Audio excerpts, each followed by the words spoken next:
স্টুডিওতে একজন অতিথি আছেন। আমরা শুরুতে ভাইয়ের নাম শুনবো, তারপর চলে যাব তার ঘটনায়। ভাই আসসালামু আলাইকুম। ওয়ালাইকুম আসসালাম ভাইয়া। আচ্ছা, আপনার নাম কি? আমার নাম শিহাব, মোহাম্মদ শিহাব। আচ্ছা, শিহাব ভাই আছেন আমাদের সাথে স্টুডিওতে। রেডিও সারাবেলা এসে কেমন লাগছে? জি, অনেক ভালো লাগছে, নতুন অভিজ্ঞতা। আচ্ছা আচ্ছা, ওকে ফাইন। আমরা কোন ঘটনা শুনবো আপনার থেকে? আমি একটা ঘটনা বলতে চাই, যেটা আমার জীবনে ঘটে যাওয়া একটা বাস্তব অভিজ্ঞতা। ওকে। এটা কোনো গল্প না, এটা আমার জীবনে ঘটে যাওয়া একটা বাস্তব কাহিনী। জি, ঘটনাটাই তাহলে শুরু করি। জি অবশ্যই। আজ থেকে 2 বছর আগে আমার যে স্কুলে পড়ালেখা করি আমরা, সেই স্কুলে আমার এক ফ্রেন্ডের বিয়ে। আচ্ছা। আমার বান্ধবী, হ্যাঁ, নাম হলো লতা। সেই লতার যখন বিয়ে, জি, তখন আমাদের যতগুলো ফ্রেন্ড আছে সবগুলোকে দাওয়াত দেয় ওখানে। তা যেহেতু বান্ধবীর বিয়ে, আমরা সবাই তো যাব অবশ্যই। হ্যাঁ, আমরা সবাই সময় করে আলোচনা করে একটা সময় বের হলাম। আমরা 2টা থেকে 3টার ভিতরে আমরা বের হলাম জি। ওইখানে যাওয়ার জন্য। অবশেষে আমরা সবগুলা বন্ধু ওখানে একত্র হয়ে তার বাসায় গেলাম। যাওয়ার পর মেয়ের বাসায় প্রথমে কিন্তু বিয়ে অনুষ্ঠান শুরু আচ্ছা, হয়। জি, ওইখানে আমরা যাওয়ার পরে খাওয়া দাওয়া করলাম, তারপর একটু আনন্দ মাস্তি করলাম বন্ধু বান্ধব সবাই মিলে।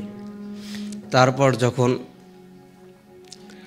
মানে খাওয়া দাওয়ার পরে আরও অনেকক্ষণ আমরা দেরি করলাম, আনন্দ করলাম। তারপরে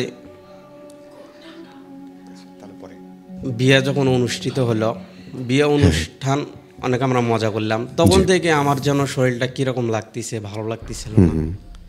আমার ভিতরে একটা ভয় ভয় কাজ করতেছিল, কারণ আমি ছোট থেকেই দেখছি মানে আমার মানুষ যে রাশি বলে, আসলে এটা ঠিক কি না এটা আমি জানি না, কিন্তু রাশি বলতে হয়তো কিছু আছে। আমার ছোটবেলা থেকেই আমার সাথে এরকম অনেক ভৌতিক ঘটনা ঘটে। হয়তো সেজন্যই আমার সেদিন শরীরটা খারাপ ছিল, মনটাও ভালো ছিল না। তারপরে বুকটা কেন যেন ধরপড় করছিল। তা আমি ওইখানে তেমন বেশি আনন্দ করতেছিলাম না। তা বন্ধু বান্ধব বলছিল যে তুই এরকম কেন, মানে মন মরা হয়ে আসছিস কেন? তা আমি বললাম না, আমার এমনিতেই এরকম লাগতেছে, আমার ভালো লাগতেছে না। আচ্ছা, তোরা একটু মজা কর। তারপরেও যেটুকু করা লাগে, বিয়ে বাড়ি যেহেতু, ওইখানে আমরা মজা করলাম। রাইট। তারপর বিয়ে হয়ে গেল। বিয়ে হওয়ার পর আরও কিছুক্ষণ ওরা দেরি করলো। আমি বললাম বাড়ি যাওয়ার লাগবে, আমার বাড়ি তো দূরে। আমার বাড়ি হলো ভাটপাড়া বড় বাড়ি, আর আমার বান্ধবীর বাসাটা হচ্ছে গণ উন্নয়ন। আচ্ছা, ইন্দিরাবার থেকে দক্ষিণের দিকে। তো ওই গণ উন্নয়নের কাছে ওইখানে বিয়ে হচ্ছে। তা আমরা ওই বিয়েটা যখন সমাপ্ত হলো আর কি, সমাপ্ত হওয়ার পরে ওইভাবে ওরা দেরি করতেছে। তখন আমি বললাম যে এতক্ষণ দেরি করার কি দরকার, বিয়ে তো হয়ে গেছে, চলো এখন আমরা সবাই বাড়ি বাড়ি যাই। কালকে তো আবার দেখা হবেই, যখন পাত্রের বাসায় যাব তখন আবার দেখা হবে, তো এখন আমরা বাড়িতে চলে যাই। তা ওরা বললো যে আর কিছুক্ষণ দেরি করি, ওকে বিদায় দিই, মানে আমার বান্ধবী বিদায় দেওয়ার কথা বলে দিছে। তা যখন আমরা বিদায় দিলাম, বিদায় দিতে দিতে একটু দেরি হয়ে গেছে আমাদের। আমরা তখন ওইখানে দেরি করতে করতে 2টার মতো বাজলো, রাত 2টা। তারপর যখন বিদায় হয়ে গেল, তখন বন্ধু বান্ধবীরা সবাই, আমরা যেগুলো গেছিলাম সবাই বাসায় চলে যেতে লাগলো। আচ্ছা। তারপর আমার বন্ধু ছিল, তার নাম ইব্রাহিম। সে বলতেছে ওর বাসায় আবার ওইখানে, ওই যে বান্ধবীর বিয়ে হলো, ওকে, ওই বান্ধবীর বাসার কাছাকাছি ওই বন্ধুর ইব্রাহিমের বাসা। তো আমাকে বলতেছে আজকে তুমি আমার বাসায় থেকে যাও, যেহেতু রাত 2টা-2:30টার মতো বাজে, তুমি আজকে এখানে থেকে যাও। তা আমি বললাম দেখো, আমার বাড়ির তো অবস্থা ভালো না, আমার বাড়িতে লোকজন তেমন নাই, শুধু আমার ভাবি বাড়িতে থাকে। আমার আবার আজ থেকে 5-6 বছর আগে মা মারা গেছে। এই জন্য আমি, আমার ভাবি, বড় ভাইয়ের স্ত্রী আর আমার বাবা, এই 3জনে আমরা বাসায় থাকি, আর একটা ছোট বাচ্চা আছে। এই 3জনে বাসায় থাকি। সেটা উল্লেখ করে আমি আমার বন্ধুকে বললাম যে আমার বাসায় তো তেমন কোনো লোক নাই, আমার যাওয়াই লাগবে যত রাতেই হোক। সে বন্ধু বলতেছে দেখো রাত কিন্তু অনেক হয়ে গেছে, তারপর এখান থেকে কোনো গাড়িও পাবা না যে তুমি ওখানে চড়ে যাবা। রাইট। তা আমার ওই সময় আমার ভাইও আসছে বাড়িতে, মানে সে পীরগঞ্জ, ওইখানে এসকেস এই সংস্থার আচ্ছা। একটা শাখা আছে, ওইখানে কাজ করে আর কি। তা রাতে আসছে ভাই, আসি আমার কাছে ফোন দিছে। জি। দিয়ে আমার ভাই বলতিছে, শিহাব তুমি কোথায়? তা আমি বললাম আমি তো এক জায়গায় বিয়ে খেতে আসছি, এখানে দেরি হয়ে গেছে। তা আমার এক ইব্রাহিম বন্ধু আমাকে বললো যে এখানে থাকো। তো আমার ভাই বলতিছে, দেখো আমি কালকে চলে যাব, বেশি দিন মানে বেশিক্ষণ থাকবো না, তো আজকে রাতটায় আসি, তুমি তাড়াতাড়ি বাড়িতে আসো, কষ্ট হলেও বাড়িতে আসো। রাইট। তা আমি আমার বন্ধুকে বললাম, দেখো ভাই এইভাবে বলতিছে, আমার তো বাড়ি যাওয়াই লাগবে। তা বলতিছে, ভাই তুমি যেটা ভালো মনে করো সেটাই করো, চলো তোমাকে একটু আগে দিয়ে এসি। আচ্ছা। তা আমি বললাম হ্যাঁ ঠিক আছে, একটু আগে দিয়ে এসো, রাত এইটুকু যেতে তো ভয় লাগবে। সে বলল আচ্ছা ঠিক আছে। তারপর সে তার যে সাইকেল আছে, সাইকেলটা বের করলো, তার বাবার সাইকেল সে বের করলো, আমাকে মানে পিছনে চড়াই নিল, ও চালালো। তারপর ওখান থেকে আমরা গণ উন্নয়নের ওখান থেকে আমরা ইন্দিরাপাড় পর্যন্ত আসলাম। আচ্ছা। ইন্দিরাপাড়া আসার পর আমারে কীরকম লাগলো, আমি বললাম যে ইব্রাহিম এখন তুমি চলে যাও, যেহেতু তুমি যদি আরেকটু আমাকে আগে দিয়ে আসো তাহলে তো তোমার আবার যাতে ভেজাল হয়ে যাবে। রাইট। কারণ রাত তো 2টা-3টার মতো বাজে। জি। তা তুমি এখান থেকে চলে যাও। সে আমাকে বলতেছে আচ্ছা সমস্যা নেই, তুমি দৌড়ত করে চলে যাও, কোনো সমস্যা নেই।